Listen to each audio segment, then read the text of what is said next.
Hey everybody, it's Jason Blaha here. Now that my obligatory informative videos are done for the day, it's time to talk about current events in the online fitness community. And I came across a video by Athlean-X, aka Jeff Cavalier, aka Curl-Lean-X. And I thought I would cover it because I actually thought it was a pretty good video, and he raises a lot of the points that I try to make for you guys out there. And this is where I give credit where credit is due. There are times when I'm very critical of Jeff, and it's because Jeff does spout a lot of bro science and nonsense as one of the biggest fitness YouTube channels out there. I feel that a lot of his programming is horrifically bad that he puts out. But some of his physical therapy stuff and basic anatomy and basic biomechanics is actually fantastic. And this video does kind of highlight that. It's his video talking about how push-ups are killing your gains. Now, push-ups are one of those exercises I don't talk about a lot, and it's because I see them as a general physical preparedness exercise. Meaning I don't talk about every aspect of GPP either, and I don't consider GPP exercises to be your primary strength and muscle builders, right? Like, I think farmers walks are great. I think barbell complexes are great. I think kettlebell swings are great. Do we need to talk about them from a programming perspective? They're just there to build work capacity. They're there to build conditioning, and a push-up is really no different. It's the same thing because push-ups are just not difficult unless you're completely out of shape and weak. But anyone who's built any sort of strength base, unless you are really, really, really fat, anyone who's built any sort of base, you're not really going to see much in the way of strength improvements off of a push-up, even if you can do 100 of them. Like, that's what you have to do to actually hit anything. But let's come over to the point that Jeff made. When we talk about exercises that we do even for work capacity, you're not doing more work just because you're doing more reps. And the point that he makes, and he says, look, if you can tell me how many push-ups you can do, you're probably doing this wrong. And I understand what he's saying, but that's kind of my problem when he talked about how 4 sets of 15 is killing your gains. Well, other than it's really light. But the point is that he's talking about people will shortchange their performance and their stimulation and the training effect of something trying to chase a number. And that I will agree with. And that's why when we talk about strength standards and hitting things, we're talking about full range of motion, properly executed reps. So, when I tell you guys that you should be able to bench press at the end of a novice program, 225 for 5 reps. I'm not talking about bouncing off your chest and this continual tension nonsense. I'm talking about with a pause and a press, a pause all the way to lockout. Right? That's what we're talking about. That is a bench press rep. Anything less than that doesn't count. And I think what he's talking about there as far as shortchanging reps could be highlighted with what we saw with Omar Isof's challenge. He just did this stuff with Silent Mike and with Bart Kwan and all this stuff, and they did these challenges, and the only one of them that I watched, because people are like, why don't you do that? It's like, I'm not going to do the silly standards they did. I mean, to be honest, like, you go watch this, they did their max reps with 405 on the squat, right? Well, Bart Kwan got 0. He didn't hit depth on a single of the 5, so that counts as 0 reps, right? That counts as 0 reps. Omar missed depth on at least 4 or 5 of his 13. Silent Mike actually, I think, got all of his. All 9 of his counted just barely. He barely broke parallel, which is what we're looking for, but barely counts. If you barely do something appropriately, you still did it. And he got all of his. So he was fine. But Omar didn't get all 13, and Bart got 0. I would count that as 0 reps, right? He couldn't do any reps with 405. So we come over to the point of this is exactly what we're talking about if we're talking about building strength versus demonstrating it. And a lot of times people will want to get a display of strength with their actual training. And that's exactly what he's talking about versus how I word it. I always like to use Paul Carter's phrase, we go to the gym to build strength, not to demonstrate it. Now, you demonstrate it when someone says, do as many push-ups as you can for me, right? And then you demonstrate and you half-rep them and half-ass it and everything, but you're missing the training effect. And what training effect are we talking about? Well, he demonstrated that if you're not touching your chest to the floor at the bottom, you're not getting the full training effect. And the same thing, if you're not locking it out, if you have that bend in your elbows instead of full extension, and you see it when the bicep turns out, you're not getting the full training effect. You really aren't. You're getting a reduced training effect, and you're missing some of the most important parts.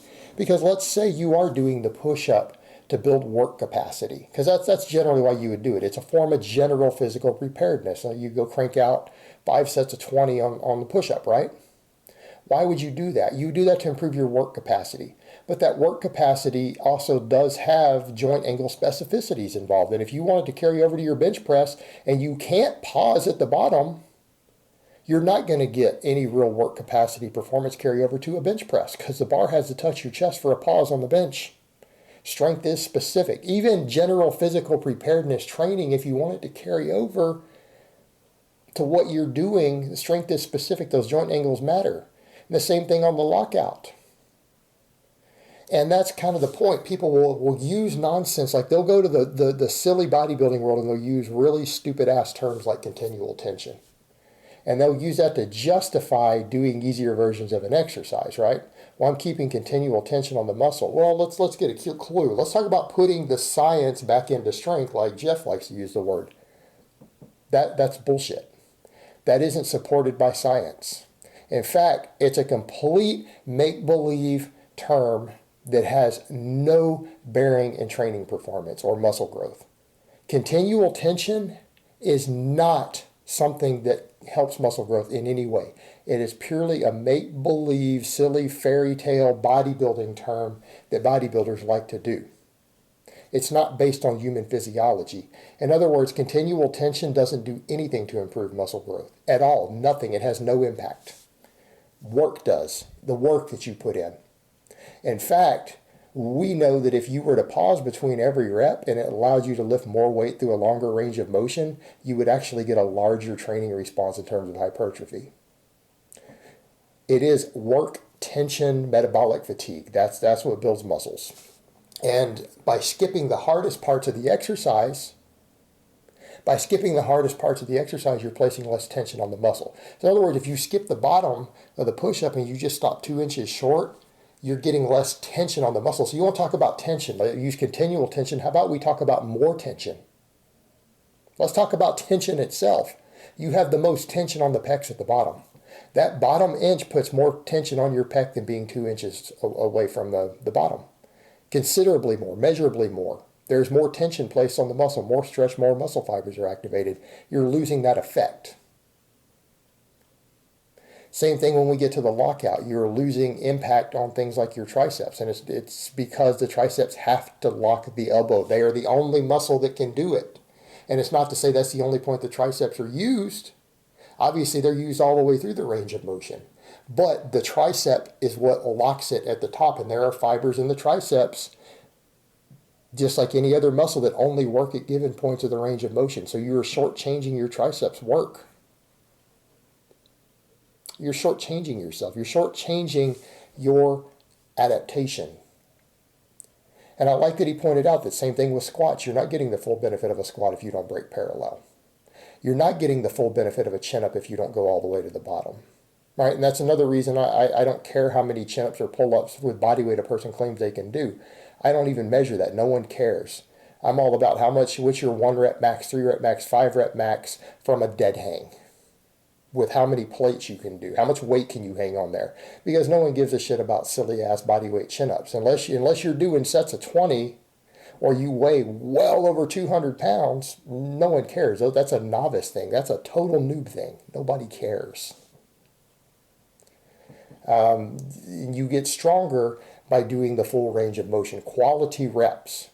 Where I'm going to disagree with Jeff is when he says, well, you shouldn't be counting. No, you damn well need to know, because you can't track your training programming. If you don't know how many sets of 5 you're doing, or you don't know how many reps you're doing, how are you going to program your training? If you don't know your workloads, you can't properly program.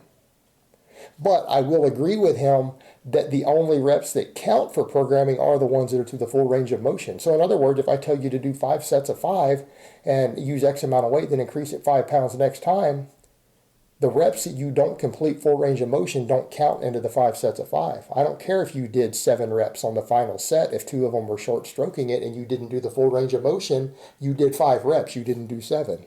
That's what we program. We only care about the quality reps. Everything else is garbage, because it doesn't have a full training effect. And so I will agree with him on that, and that is the point. It is about quality reps. It is about quality stimulus. It is about the hard reps. That's why, again, you guys notice when I do weighted chin-ups is a perfect example, weighted pull-ups, I tend to pause at the bottom of my last rep when I know I'm close to failure and I know I have almost nothing left in the tank.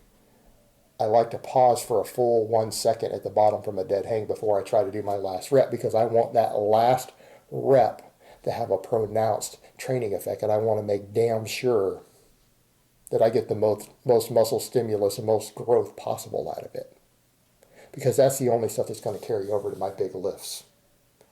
Displays of strength in the gym do not carry over to your real strength, because you're demonstrating strength, you're not building it. All right, guys, well, that's really all I have to say on that today. I hope it's been informative, and I will talk to you guys next time.